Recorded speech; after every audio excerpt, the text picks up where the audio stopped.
Assalamu alaykum muhtaram televizor ko'ruvchilar. Erkin Osiyo radiosi To'g'ri televiziyasining haftalik xabarlar programmasini ko'ryapsizlar.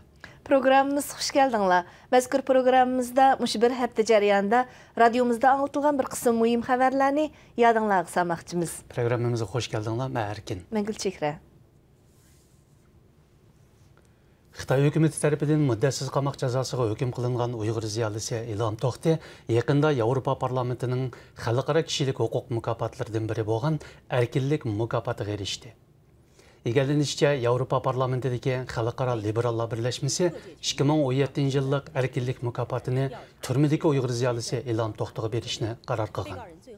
Mukofot tarqatish murosimi 11-oyning 30-kuni Gollandiyada o'tkazilar ekan. Ilhom To'xti guruhining raisi Anvarjon Apandi bu munosabat bilan radiomiz ziyoratini qabul qilib, mazkur mukofotning Ilhom To'xtiga berilishi Uyg'ur masalasining xalqaralashishida muhim ahamiyatga ega dedi. Xitoy hukumati o'tgan yilning oxirlaridan boshlab Uyg'ur diyoridagi masjidlarni a'lolashtirish nomida masjidlarni qisqartish harakati olib borgan edi. Ma'lum bo'lishicha, bu harakat hali ham davomlashayotgan bo'lib, ba'zi joylardagi masjidlar cheqib etilgan, ba'zilari quluplangan. Yana ba'zilari bo'lsa har xil faoliyat so'rinlariga o'zgartirilmoqda ekan. Radiomizning bu vaqtdagi aniqlashlar davomida Lopnayisining Charbaq yeza Munak kentidagi masjidning ko'ngil etish faoliyat uyiga o'zgartirilganligi oshkor bo'ldi.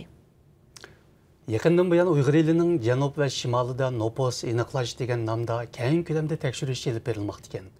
Egallanishicha, Qashqa va Xotan viloyatlaridan shimoldagi noiyalarga berib tirikchilik qilayotgan Uyg'ur hunar kasblar birdak o'z o'rinlariga qaytarilgan. To'qson oyisining Ilonliq yezilik soqchixonasi 3 xil tonishtirishi bo'lmagan janublik Uyg'urlarning hammasining o'z o'rniga qaytarilganligini bildirdi. Yaqin yillardan buyon muajiratdagi bir qism Uyg'ur sarxillari o'zlarining qalam kuchiga tayinib Uyg'ur masalasini dunyoviy taratqular bilan ijtimoiy uchur vositalarida anglatmoqda va belgilik ta'sir paydo qilmoqda.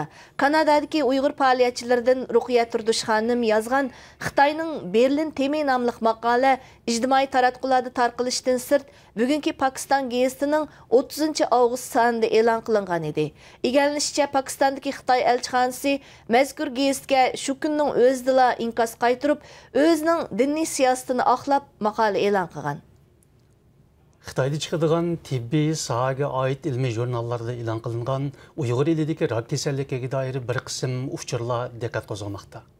Mazkur tadqiqot uchurlarida Uyg'urlarda ko'rilayotgan rak kasalligi nisbatining atrofdagi boshqa millatlarga selishtirganda ko'rinarli yuqori ekanligi ilgari surilmoqda. Muajiratda yashayotgan tibbiy sohadagi Uyg'ur mutaxassislar bu vaqtda inkos qaytirib, Xitoyning tarim o'ymonligi deyilib qolgan 46 qitimliq yadro sinig'ining yerlik Uyg'urlarning salomatligiga og'ir darajada xir selib kelganligini ta'kidladi. Uyg'ur elida 2014-yildan toki hozirgacha davomlashayotgan qattiq zarba berish harakati davomida minglagan Uyg'urlarning yo'qolan sabablar bilan qamalganligi yoki kesib etilganligi ma'lum bo'lmoqda. Radiomizning bu vaqtdagi aniqlashlari davomida yangi sonning 13,000 nüfuslik To'puluq yezisidan oz deganda 2000 kishining qamalganligi ma'lum bo'ldi. Undan boshqa Xotan shahriga qarashliq Sho'rbaq yeza Gazun kentidagi 419 oiladan 205 kishining qamoqqa ilinganligi oshkorlandi.